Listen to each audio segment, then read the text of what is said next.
저희 사택에서 교회로 오는 길을 복리단길이라고 부릅니다. 젊은이들이 많이 다니는 거리라고 합니다. 그래서 카페와 음식점들도 많이 있습니다. 코로나 때문인지 폐업해서 비어있던 가게들이 좀 있었는데요. 최근에 새롭게 정비하고 개업하는 곳들이 늘고 있습니다. 최근에 개업한 가게 앞을 지나가고 있었습니다. 개업 축하하는 화환과 화분들이 놓여져 있었습니다. 그런데 거기에 제 눈에 띄는 축하글이 한 가지 있었습니다. 화분에 매단 그 리본에는 이렇게 적혀 있었습니다. 돈 세다 날 세라. 많은 사람들의 희망입니다. 돈을 세다가 좀 나를 세봤으면 좋겠다. 이렇게 생각을 합니다. 오늘 우리는 예수님의 산상설교의 말씀을 본문으로 읽었습니다. 이 말씀을 통해서 우리는 돈과 재물에 대한 하나님의 말씀을 함께 듣고자 합니다. 예수님께서 돈과 재물에 대해서 말씀을 하셨는데요. 그런데 주님께서 하신 이 말씀에 보면 먼저 우리에게 주시는 돈과 재물에 대한 문제를 볼 때 중요한 관점을 우리에게 말씀하고 있습니다. 예수님은 돈과 재물에 관해서 생각할 때 가장 먼저 숭배의 문제를 보라고 얘기를 하고 있습니다. 우리는 돈과 재물을 생각할 때 먼저 생각하는 것이 있습니다. 돈을 어떻게 벌까? 그리고 어떻게 관리하고 모을 것인가? 어떻게 하는 것이 돈을 잘 사용하는 것일까? 이렇게 생각하는 것입니다. 정말 중요한 문제입니다. 재물을 불이하지 않게 잘 버는 것 중요하죠. 흥청망청 낭비하지 않고 잘 관리하고 의미 있게 사용해야 합니다. 이것은 성도들이 지켜야 할 아주 중요한 덕목입니다. 그런데 그렇게 하기 위해서 먼저 생각할 것이 있다고 주님께서 말씀하고 계세요. 돈과 재물에 대해서 우리가 잘 잊어버리고 생각하지 않는 부분입니다. 그런데 주님께서는 이것을 먼저 얘기하고 계신 겁니다. 돈과 재물이 사용의 문제를 넘어서 돈과 재물이 숭배하고 예배하는 것처럼 살아가기 쉽다는 것입니다. 우리는 돈과 재물이 너무나 유용한 그런 삶을 살고 있습니다. 산업화된 이런 자본주의 시대에 살고 있습니다. 원시적으로 물물교환하는 그런 시대가 아니죠. 노동과 일에 대한 대가로 우리는 돈과 재물을 임금으로 받습니다. 그리고 돈과 재물을 통해서 우리는 생활에 필요한 상품들을 구입합니다. 병을 치료하기 위한 의료, 교육을 받는 것, 주거, 취미생활, 각종 서비스들도 돈과 재물을 통해서 얻을 수 있습니다. 그래서 돈과 재물이 없으면 생활에 필요한 기본적인 필요조차 얻기가 어렵습니다. 이처럼 돈의 가치, 돈의 필요성은 정말 대단히 큽니다. 그래서 많은 사람들이 정말 돈 세다가 날 세고 싶어집니다. 돈과 재물이 많고 넉넉해지기를 원합니다. 그래야지 사람처럼 사람 대접받으며 살 수 있다라고 생각하고 행복하게 잘 살 수 있다고 그런 마음과 생각이 드는 것입니다. 돈과 재물이 이처럼 정말 중요하기 때문에 정말 필요하기 때문에 예수님께서 이렇게 말씀하신 것입니다. 돈에 대해서 우리가 경계할 중요한 문제가 있다고 말씀을 하신 것이죠. 돈이 필요를 채워주는 수단을 넘어서 숭배의 대상이 될 수 있다는 것입니다. 성도 여러분, 우리에게 정말 꼭 필요한 것일수록, 정말 중요한 것일수록, 정말 좋다고 생각되는 것일수록 우상이 되기 쉽습니다. 필요가 아니라 숭배의 대상, 그리고 집착과 탐욕의 대상이 되기 때문입니다.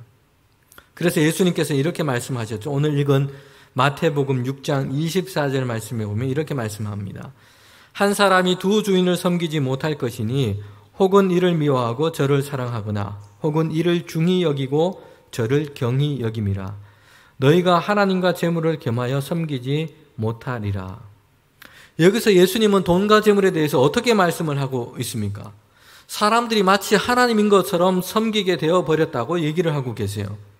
돈과 재물이 마치 하나님인 것처럼 그렇게 섬기고 있다는 것이죠. 그래서 돈이 적으면 불안하고 두렵고 죽을 것 같고 불행을 느낍니다. 반대로 돈이 정말 재물이 넉넉하면 다 되었다, 안전하다라고 그렇게 느끼고 있는 것입니다. 하나님을 섬기는 것처럼 하나님처럼 보고 있는 것이요. 사실은 그러나 하나님을 섬기기보다는 돈을 섬기고 있는 사람들이 많다는 것이요. 그래서 돈을 더 얻기 위해서 돈과 재물로 부유하기 위해서 하나님을 찾는 경우도 있습니다. 목표는 부유하게 되는 것이고 이를 위해서 하나님을 찾는 것이 되는 것이죠. 예수님은 이처럼 돈과 재물이 사람들이 섬기는 주인이 되었다고 말씀하고 있습니다. 사람이 돈을 소유하고 돈을 사용해야 되는 것이 정상입니다. 그런데 어떻게 된 것입니까? 거꾸로 되어버린 것이에요. 돈이 너무나 중요하고 좋고 필요하기 때문입니다. 그래서 마치 돈이 전능한 힘을 가진 것처럼 생각되는 것이요. 인생의 목표가 돈이 되고 내가 원하는 것, 갈망하고 사랑하는 것, 숭배하는 것이 돈이 되어버린 것입니다. 그래서 하나님의 자리조차도 돈이 대체해버린 것이죠. 성도 여러분, 그렇기 때문에 돈과 재물에 대해서 우리가 사용의 문제가 아니라 먼저 살펴야 될 것이 있다고 주님께서 말씀하신 것이에요. 우리에게 돈과 재물이 사용의 대상이 아니라 숭배의 대상처럼 되어 있지 않은가 살펴보라고 말씀하신 것입니다. 우리는 돈과 재물의 그 정체와 본질이 어떤 것인지를 성경 말씀을 통해서 분명히 해야 됩니다. 돈과 재물 그 자체는 성경을 보면 부정적으로 말씀하고 있지 않습니다. 돈과 재물을 포함해서 땅에서 얻는 축복, 이 복을 하나님께서 오히려 우리에게 주시겠다고 약속하셨습니다. 아브라함에게 약속하셨고 이스라엘 백성에게, 하나님의 백성에게 약속을 하셨어요. 내가 너로 큰 민족을 이루게 하겠다. 소와 양과 나귀를 셀 수 없이 하겠다. 젖과 꿀이 흐르는 땅을 너에게 주겠다. 땅의 소산으로 곡식으로 풍성하게 하겠다. 성경 곳곳에 보면 이스라엘 백성, 하나님의 백성을 위해서 이런 약속을 하나님께서 하셨다는 것을 보게 돼요. 그리고 때를 따라서 이 이스라엘 백성, 하나님의 백성 가운데 하나님은 이런 축복, 하나님의 복을 채워주신 것을 우리는 보게 됩니다. 돈과 재물을 멀리하고 절대 가까이 해서는 안 된다, 이렇게 말씀하지 않으셨어요. 여러분, 그런데 무엇이 문제입니까? 우리 안에 있는 탐심이 문제라고 말씀하고 있습니다. 바울은 골로새서 3장 5절 그리고 에베소서 5장 5절에 보면 이렇게 말씀하고 있어요. 탐심이 우상 숭배니라 라고 말씀하고 있습니다. 디모데전서 6장 10절에 보면 더 구체적으로 돈에 대한 문제를 말씀을 하고 있습니다. 돈을 사랑함이 일만하게 뿌리가 되나니 이것을 탐하는 자들은 미혹을 받아서 믿음에서 떠나 많은 근심으로 자기를 찔렀도다. 돈과 재물 자체가 문제가 아니라 무엇이 지금 문제라고 얘기를 하고 있습니까? 돈과 재물을 잘못 사랑하고 있는 것입니다. 한계도 없이 지칠 줄도 모르고 이런 탐심으로 돈과 재물을 그렇게 잘못 사랑하고 돈과 재물을 잘못 대하고 있다는 것입니다. 하나님께서는 하나님의 백성인 이스라엘에게 땅의 복을 주셨습니다. 애굽의 종되었던 그들을 인도하여 내셔서 가나안 땅에 들어가게 하셨어요. 그리고 그 땅에서 이제 나는 것으로 먹고 살도록 하셨습니다. 그런데 그들에게 이제 그때서는 하나님이 없어져 버렸고 땅의 복만 사랑하게 되어 버린 것입니다. 모세는 이스라엘 백성에게 이미 이것을 경고를 했습니다. 가나안 땅으로 들어가기 전이었어요. 광야에 있을 때 모세는 이스라엘 사람들에게 이것을 말씀으로 전했습니다. 모세는 가나안 땅으로 들어가지 못하니까 이제 고별 설교로 그들에게 말씀을 전한 것입니다. 가나안 땅을 눈앞에 두고 광야에서 이제 하나님의 말씀을 이스라엘 백성에게 전한 것이에요. 모세를 통해 주신 하나님의 말씀이면서 동시에 사랑하는 그의 백성 가운데 전하는 모세의 유언과도 같은 말씀이었습니다. 신명기 6장 10절부터 14절에 나오는 말씀입니다. 이제 이스라엘 백성이 하나님께서 주시리라 약속한 그 약속의 땅으로 들어가게 될 것입니다. 거기에 가면 그들이 건축하지도 않은 크고 아름다운 성읍을 얻게 될 것입니다. 아름다운 물건으로 가득한 집을 얻게 하실 것입니다. 그들이 파지 아니한 우물을 차지하게 될 것입니다. 심지 아니한 포도나무와 감람나무를 차지하게 되고 거기서 배불리 먹게 될 것이라고 말씀하고 있어요. 이스라엘 자신들이 그들의 힘으로 한 것이 아니에요. 그들이 만들고 채우고 파고 쌓고 이렇게 얻은 것이 아니라고 얘기를 하고 있어요. 하나님께서 그들에게 주실 것이다 라고 말씀하고 있습니다. 그래서 이제 그것을 통해서 굶지 않고 배부르게 먹게 될 것이라고 말씀하셨어요. 그리고 난 다음에 모세가 경고를 하고 있습니다. 바로 그때를 조심해라. 너희가 땅을 차지하고 집을 가지게 됐고 배불리 먹게 되고 그때를 조심하라 라고 말씀을 하고 있습니다. 성도 여러분, 그때는 가장 좋은 이지 않습니까? 이스라엘 민족은 애굽에서 종살이로 400년을 보냈습니다. 광야에서 40년을 보냈습니다. 그런 그들이 이제 하나님께서 주신 그 땅, 거기에서 집을 짓고 성읍을 안에 살게 되고 지금까지 한 번도 못 해봤는데 배불리 먹게 될 것이라고 말씀하고 있어요. 땅의 복, 돈과 재물을 얻게 될 것이라고 말씀을 하고 있습니다. 그런데 모세는 그때 조심하라 라고 이야기를 하고 있어요. 그 복이 오히려 너희를 삼킬 수 있기 때문에 그것을 조심해라 라고 모세는 말씀하고 있는 것입니다. 그리고 이스라엘 백성에게 이렇게 얘기합니다. 신명기 6장 12절부터 13절입니다. 너는 조심하여 너를 애굽 땅 종되었던 집으로 인도하여 내신 여호와를 잊지 말고 내 하나님 여호와를 경외하며 그를 섬기며 그의 이름으로 맹세할 것이니라.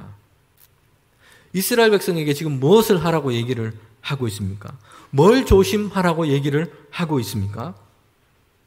인도하신 분, 하나님이신 것을 잊지 말라라는 것이에요. 우리가 섬기고 예배할 분이 하나님이시라는 것을 잊지 말라고 얘기를 하고 있습니다. 성도 여러분, 모세가 이렇게 경고를 했지만 이스라엘 백성은 이것을 지키지를 못했어요. 땅의 축복을 하나님께로부터 받았습니다. 그러나 이제 하나님이 아니라 땅의 축복을 섬기는 자들이 되고 말았어요. 그래서 더 많은 소산을 얻기 위해서, 더 많은 재물과 돈을 얻기 위해서 거기에 마음을 빼앗기 버린 것이에요. 이것을 위해서 그들은 하나님이 아니라 가나안 땅, 가나안 족속들이 섬겼던 풍년과 다산의 우상들을 섬기기까지 해버린 것입니다. 여러분, 18세기 청교도 신학자인 롤란 코든 매너라고 하는 분이 있습니다. 이분이 당시 그가 살았던 그 시대는 청교도 사회 안에 이 물질주의로 치달았던 그런 시대였습니다. 이런 현상을 보면서 그가 이렇게 얘기를 했습니다. 경건이 번영을 낳았다.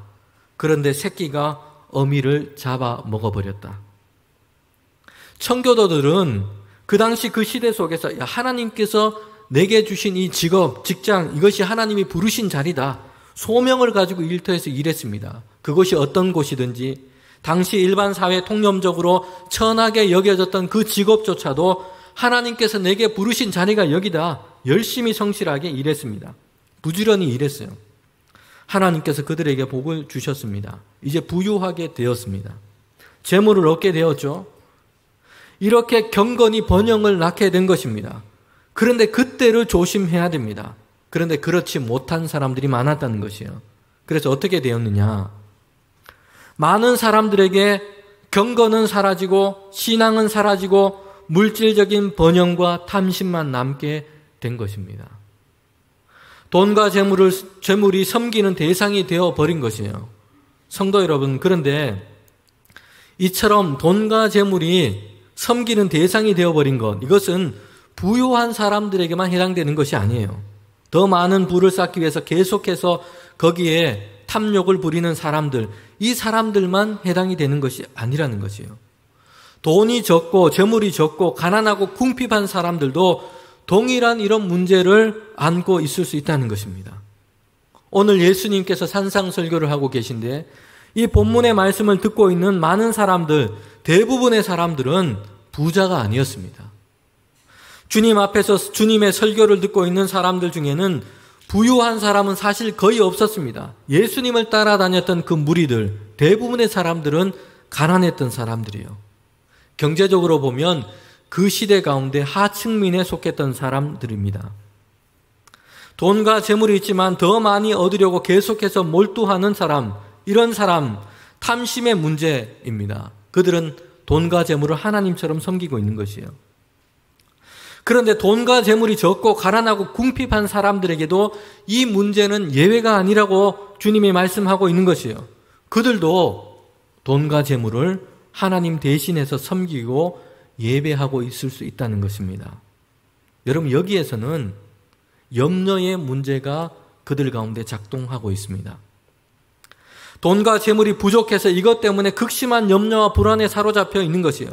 자신의 생명과 내일의 미래가 전적으로 돈과 재물에 달려있는 것처럼 그렇게 염려하고 불안해하고 있는 것입니다.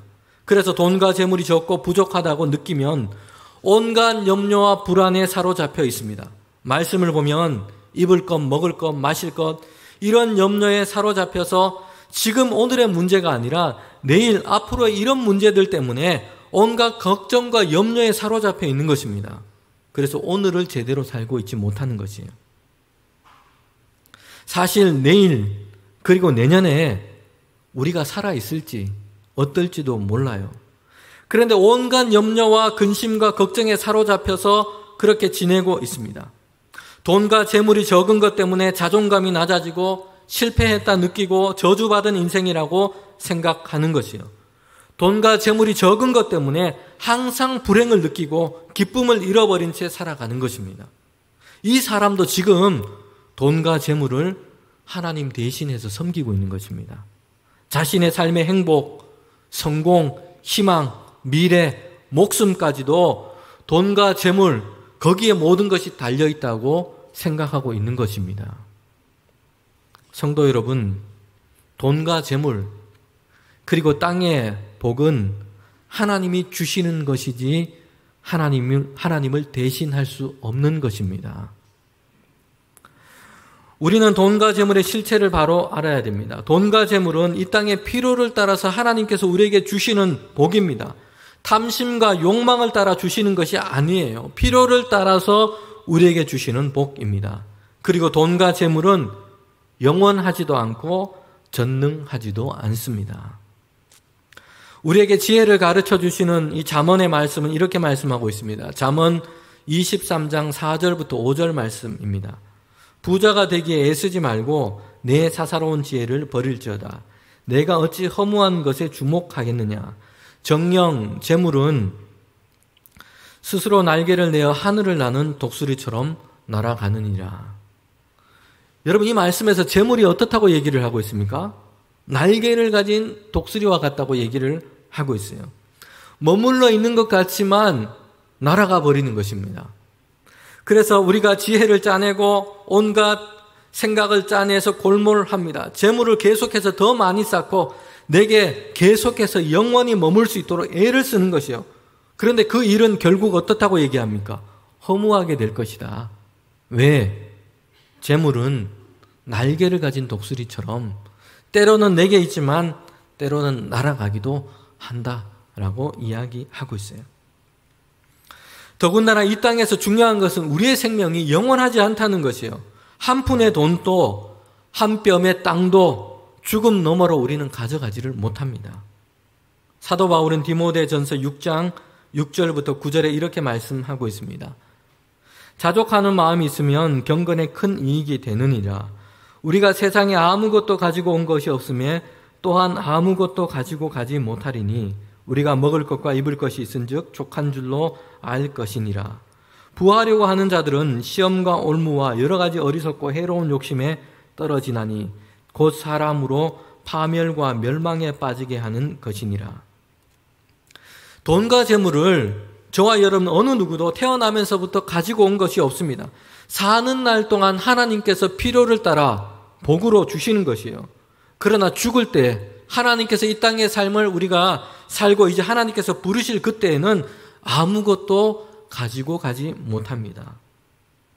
오히려 더 부유하려고 탐심에 사로잡혀 있다면 그것이 시험과 올무가 된다고 얘기를 하고 있어요. 그래서 파멸과 멸망에 이르는 그런 삶을 살게 되고 말 것이라고 말씀합니다.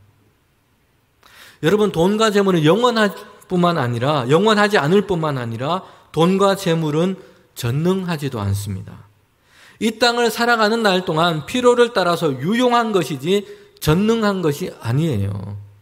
예수님께서는 누가복음에서 어리석은 부자 이야기 말씀을 하셨습니다. 이 추수 때가 되었어요. 그 해는 정말 소출이 많았습니다. 그래서 기존에 가지고 있던 곡간을 다 허물고 더 큰 곡간을 넓게 지었습니다. 거기에 곡식을 가득 채운 것이요. 그러면서 이제 나는 평안하다, 즐겁다, 행복하다 그렇게 하고 있는 것입니다. 예수님께서 말씀하세요. 그날 밤에 하나님께서 그의 생명, 그의 호흡을 가져가신다면 그 쌓아놓은 것이 과연 누구의 것이 되겠느냐, 무슨 소용이 있겠느냐라고 말씀하고 있습니다. 이 이야기 앞서서 주님은 먼저 이렇게 말씀을 하셨어요.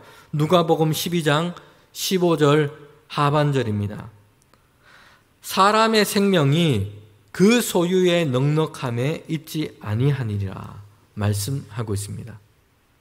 소유가 많고 쌓아놓은 재물이 많아도 하나님께서 그의 생명을 거두시면 그 많은 것이 아무 소용도 없고 아무 능력도 되지 못한다는 것이에요.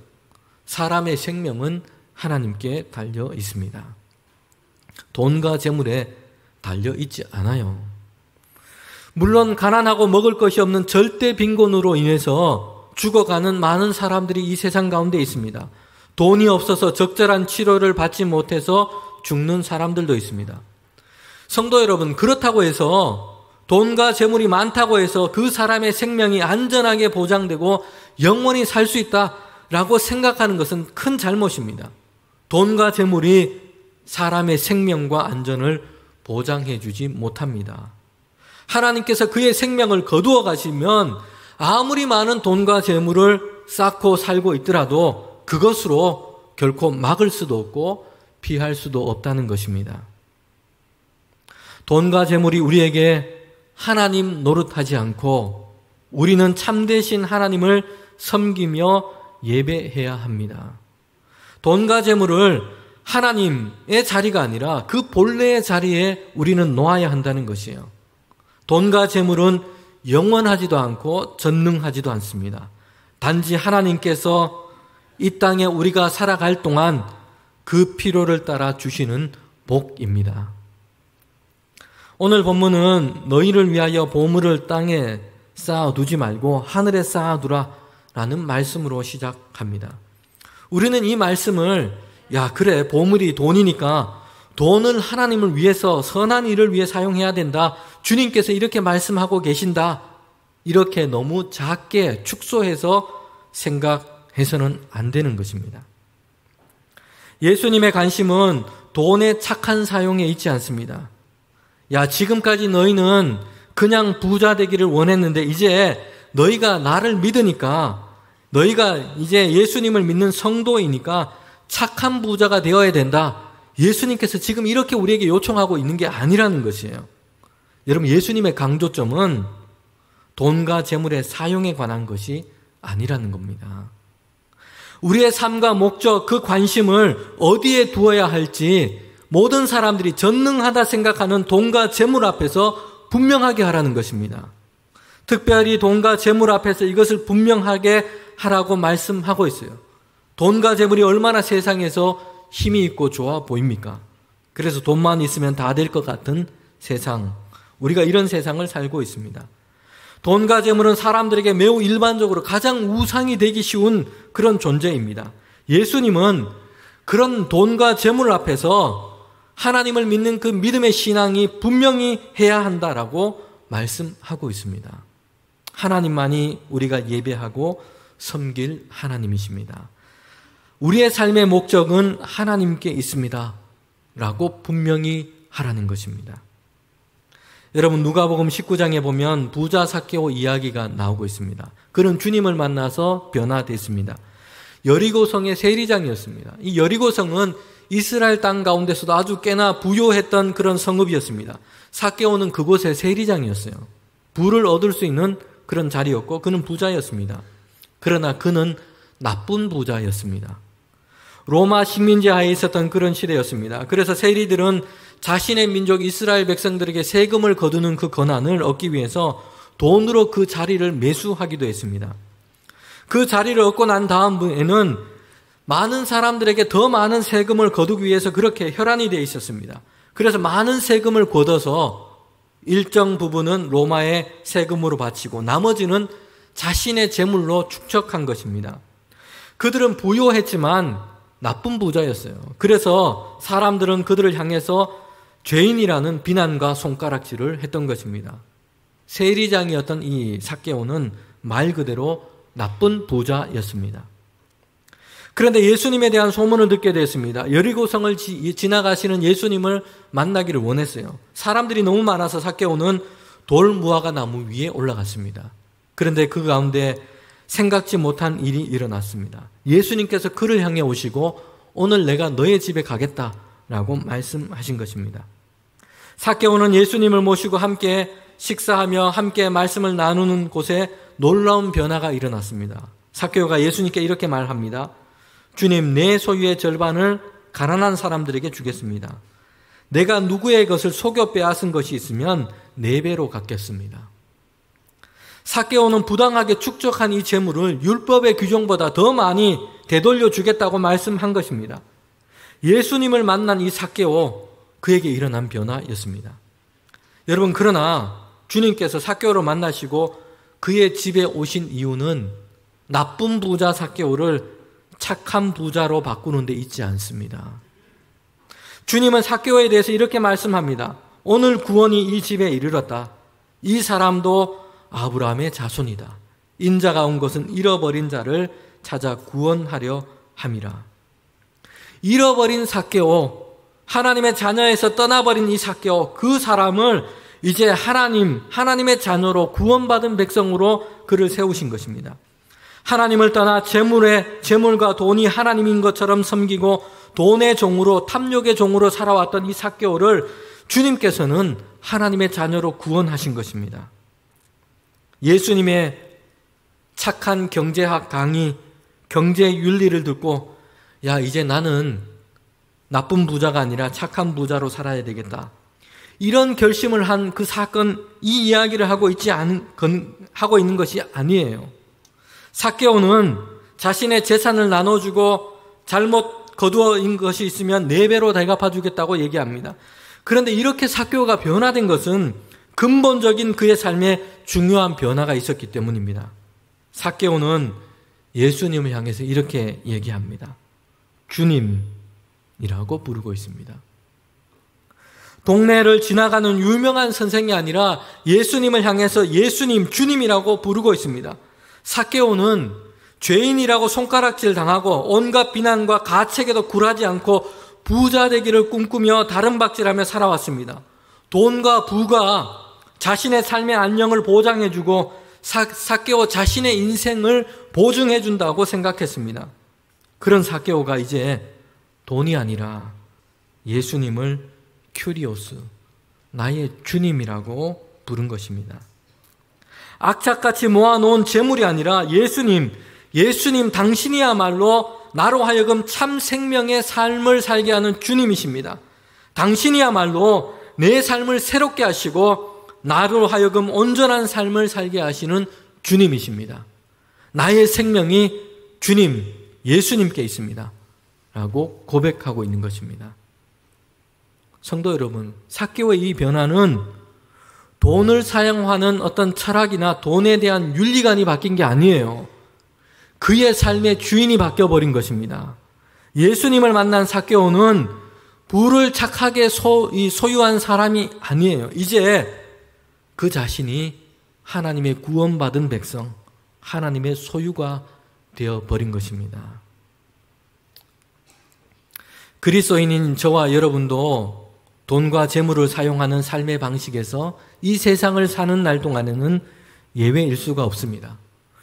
그런데 돈과 재물에 대한 성도의 지혜는 우리가 어떻게 수입과 지출을 잘 균형을 맞출까, 어떻게 이걸 사용할까, 이것보다 먼저 해야 될 것이 있다는 것입니다. 오늘 그리스도인인 우리에 대해서 돈과 재물에 관해 더 중요하게 생각할 것이 있습니다. 돈은 유용하고 또한 중요합니다. 돈의 사용을 포기하고서는 우리는 사실 세상을 살 수는 없습니다. 그러나 부에 대한 욕망이 지배하는 세상에서 돈과 재물이 사람의 존재와 가치까지 평가하는 이런 세상입니다. 그래서 이제는 돈이면 무엇이든지 할 수 있는 강력한 힘을 가지고 있는 것처럼 그렇게 돈과 재물을 생각하고 있습니다. 부자가 사람들의 꿈이 되어버린 시대입니다. 그리고 착한 부자가 되는 것이 교회와 그리스도인의 비전인 것처럼 생각되어 버리기도 합니다. 성도의 지혜는 돈과 재물 앞에서 먼저 이 물음에 대답하는 것에서부터 시작됩니다. 나의 삶의 진짜 주인은 누구인가? 나는 정말 누구를 예배하고 섬기고 있는가? 나는 누구를 의지하고 살고 있는가? 여러분, 광야에서 사탄은 예수님을 유혹합니다. 하나님이 아니라 자신을 섬기면 천하 만국을 주겠다고 유혹했습니다. 돈과 재물의 힘이 막대하게 보이는 이 세상을 사는 우리에게는 이제 이렇게 유혹을 합니다. 돈과 재물이 행복과 안전을 보장해 준다. 돈과 재물이 천하 만국을 얻게 할 것이다. 성도의 지혜, 돈과 재물에 대한 지혜는 먼저 여기에 대답하는 것입니다. 다만 나는 하나님을 경배하고 오직 하나님을 섬기리라. 여러분, 우리는 돈과 재물이 보물이라고 생각하는 이런 세상을 살고 있어요. 그래서 예수님께서 산상설교를 하시면서 진짜 귀한 것, 하나님께서 귀하다 말씀하신 것이 무엇인지를 다시 한번 살펴볼 필요가 있습니다. 하나님께서 정말 귀하다, 보배롭다, 보물과 같다 얘기하신 것은, 하나님께서 말씀하신 것은 돈과 재물이 아니었어요. 마태복음 6장 26절에 보면 이렇게 말씀하고 있죠. 공중의 새를 보라. 심지도 않고 거두지도 않고 창고에 모아 들이지도 아니하되 너희 하나님께서 기르시나니 너희는 이것들보다 귀하지 아니하냐. 여러분, 하나님께서 말씀하신 진짜 귀한 것, 보물, 귀하게 생각하시는 것이 뭐라고 얘기를 하고 있습니까? 돈과 재물이 아니라 저와 여러분이십니다. 우리의 삶 자체가 귀하다고, 보배롭다고 말씀하고 있어요. 그래서 예수님은 이 말씀을 시작하시면서도 오직 너희를 위하여 보물을 하늘에 쌓아두라. 너희 마음이 있는 곳, 내 보물이 있는 곳에 너희 마음도 있다. 주님께서 지금 하나님께서 가장 귀하게 보고 계신 것, 그리고 예수님께서 정말 귀하게 지금 말씀하고 있는 그 보물은 돈과 재물이 아니라 저와 여러분이에요. 우리의 삶 자체입니다. 여러분, 그러기에 우리는 보물을 하늘에 쌓아두라.